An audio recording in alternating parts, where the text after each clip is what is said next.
Hello everyone, welcome to our channel. Market ने कुछ 2 दिनों से ऑप्शन बायर्स के लिए काफी हार्ड टाइम दिया है। यूजुअली बैंक निफ्टी में हमें काफी ह्यूज मूवमेंट हमें दिखाई देती है, लेकिन कुछ 2 दिनों से लिटरली उसमें कुछ भी मूवमेंट नहीं है और उसी के कारण कॉल और पुट दोनों साइड पर डीके हो रहे हैं। और ऐसे सिचुएशंस में जो ऑप्शन बायर्स होते हैं उनके बड़े लॉसेस हो सकते हैं, और जो ऑप्शन सेलर्स होते हैं वो उनके लिए एक्चुअली ऐसा जो मार्केट होता है वो काफी अच्छा होता है, क्योंकि दोनों साइड का डीके उनको मिलता है और उसके कारण एक अच्छे उनके प्रॉफिट्स भी हो सकते हैं। और बेसिकली हमने सुबह ही जो हमारा जो फ्री टेलीग्राम चैनल है उसकी लिंक इस डिस्क्रिप्शन में दी गई है, उसमें करीबन 10:30 बजे ही मैंने डाल दिया था कि आज मार्केट में ऑप्शन बायर्स के लिए कुछ नहीं है और उसी की वजह से आज ट्रेडिंग ऑप्शन बायर से नहीं करना चाहिए। और इवेंचुअली वही हुआ, 3:30 तक कुछ मार्केट में हमें मूवमेंट नहीं दिखाई दी और करीबन जिन्होंने भी ऑप्शन बाइंग में ऐसी सिचुएशन में ओवर ट्रेडिंग की होगी तो उनको काफी बड़े बड़े लॉसेस उनको देखने पड़े होंगे। जिनको भी लाइव मार्केट अपडेट जानने होते या फिर जो भी कुछ न्यूज होती है तो वो मैं सारी उस फ्री टेलीग्राम चैनल में डालते रहता हूँ, तो आप उसको ज्वाइन कर सकते हो। वो उसकी लिंक इस डिस्क्रिप्शन में दी गई है। बेसिकली यूएस मार्केट्स में कल हमें फॉल दिखाई दिया, उसके काफी रीजन थे। उसका मेन जो रीजन था वो ये था कि यूएस मार्केट्स का जो पीएमआई इंडेक्स था वो बाहर निकल रहा था और उसका जो डेटा जो निकल के आया था वो 50 के ऊपर था। पीएमआई इंडेक्स लगभग ये होता है कि 50 के नीचे अगर वो होता है तो वो ये दिखाता है कि जो इंफ्रास्ट्रक्चर है या फिर जो भी इंडस्ट्री है तो उसमें स्लो डाउन चल रहा है। और 50 के ऊपर अगर वो रहता है तो वो एक अच्छी खबर होती है उस कंट्री के लिए, मतलब देश में ज्यादा मैन्युफैक्चरिंग और बढ़ रहा है और एक ये ग्रोथ के चांसेस होते हैं। लेकिन अगर ये ग्रोथ के चांसेस है तो फिर भी मार्केट उसमें फॉल क्यों हुआ? तो बेसिकली उसका रीजन ये था कि जो भी डेटा जो निकल के आएगा, अभी जो भी इकोनॉमी के लिए जो भी अच्छे डेटा निकल के आएंगे, मतलब इंडेक्स अगर बढ़ना या फिर इकोनॉमिक ग्रोथ अच्छी होना, तो उसका बेसिकली ये निकल के आता है कि ये जो इंटरेस्ट रेट का जो कट करने वाले थे वो शायद ना करे, क्योंकि अगर इस इंटरेस्ट रेट के साथ भी अगर इकोनॉमी अच्छी चल रही है तो फिर ऐसे लगता है कि फेड के जो चेयरमैन है या फिर जो फेडरल बैंक है तो उनको ये लगेगा कि अगर इस इकोनॉमी अगर स्मूथली चल रही है इस इंटरेस्ट रेट के साथ में तो उनको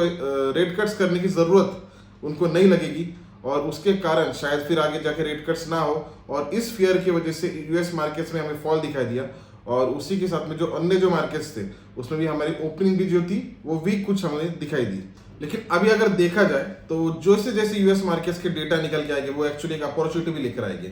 क्योंकि जैसे जैसे यूएस मार्केट का जिस दिन डेटा रहेगा कुछ तो उसमें यूएस मार्केट्स में काफी बड़े मूवमेंट हमें दिखाई दे सकते हैं। इकोनॉमी के लिए अगर अच्छा डेटा निकल के आया तो उसमें फॉल दिखाई देगा और इकोनॉमी के लिए अगर बुरा डेटा निकल के आया तो उसमें गैप अप भी दिखाई दे सकता है, तो उसमें एक ट्रेडिंग की अपॉर्चुनिटी अच्छी मिल सकती है। लेकिन हाँ, ये अभी सिलसिला चलता ही रहेगा, जैसे जैसे डेटा निकलते आएंगे तो उसमें ऊपर जाना और नीचे जाना ये हमेशा एक कंटिन्यूस प्रोसेस यूएस मार्केट्स में हमें दिखाई दे सकता है। अभी इंडियन मार्केट्स का भी अगर देखा जाए तो वो स्टेबल है, लेकिन वो स्टेबल कौन से लेवल्स पर है वो भी काफी इंपॉर्टेंट है। वो ऑल टाइम हाई पर निफ्टी अभी भी फिलहाल ऑल टाइम हाई के काफी नजदीक है और वहां पे उसने एक स्टेबल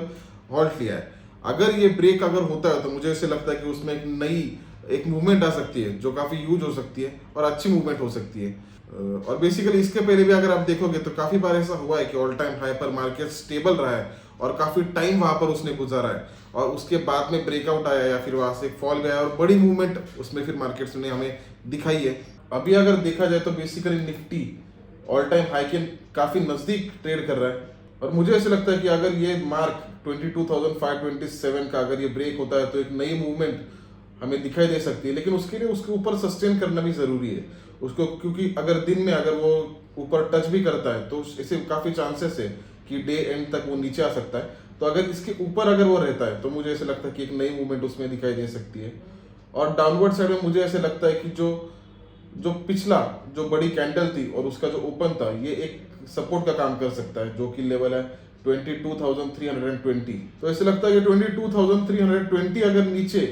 ब्रेक होता है तो फिर उसमें और एक बड़ा फॉल या फिर और एक बड़ी मूवमेंट हमें डाउनवर्ड साइड में दिखाई दे सकती है। लेकिन मुझे ऐसे लगता है कि ये दोनों लेवल जब तक ब्रेक नहीं हो तब तक ट्रेड नहीं करना चाहिए, क्योंकि खामा जो ऑप्शन बायर्स रहेगी, ऑप्शन सेलर्स के लिए तो वो एक अच्छी बात है, लेकिन ऑप्शन बायर्स जो होंगे उनके नंबर ऑफ ट्रेड्स बहुत ज्यादा हो जाएगी और उसकी वजह से लॉसेस भी बहुत ज्यादा हो सकते हैं। बैंक निफ्टी के लिए ऐसे लग रहा है कि 47,700 को काफी रेजिस्ट कर रहा है बैंक निफ्टी। अगर 47,700 के ऊपर अगर सस्टेन होता है 15 मिनट्स के कैंडल स्टिक पर तो मुझे ऐसे लगता है कि फिर वो 48,100 तक जा सकता है। लेकिन इसमें भी मैं सिमिलर स्ट्रेटेजी यूज करूंगा कि 47,700 को ब्रेक होने के लिए मैं रुकूंगा और डाउनवर्ड साइड मुझे ऐसा लगता है कि 47,400 के नीचे या फिर 47,350 के नीचे अगर रहता है तो फिर मुझे ऐसे लगता है कि फिर मैं उसमें एक नेगेटिव ट्रेड ले सकता हूँ, और उसमें फिर मेरा जो टारगेट जो रहेगा वो 47,100 टू 47,000 ये रहेगा। तो इन दोनों चीज़ों के बाद में ही मैं ट्रेड लूँगा, क्योंकि मुझे ऐसा लगता है कि खामखा ट्रैप होने में कुछ मतलब नहीं होगा, क्योंकि ऑप्शन बाइंग में इससे काफ़ी दिक्कतें आ सकती हैं, और आपने भी ओवर ट्रेडिंग से ऐसे मार्केट्स में बचना चाहिए, या फिर बड़े बड़े लॉसेस आपको उसमें देख सकते हो। आई होप कि आने वाला टाइम आपके लिए अच्छा रहे, और आई होप ये वीडियो आपको बेनिफिशियल रहे। Thank you.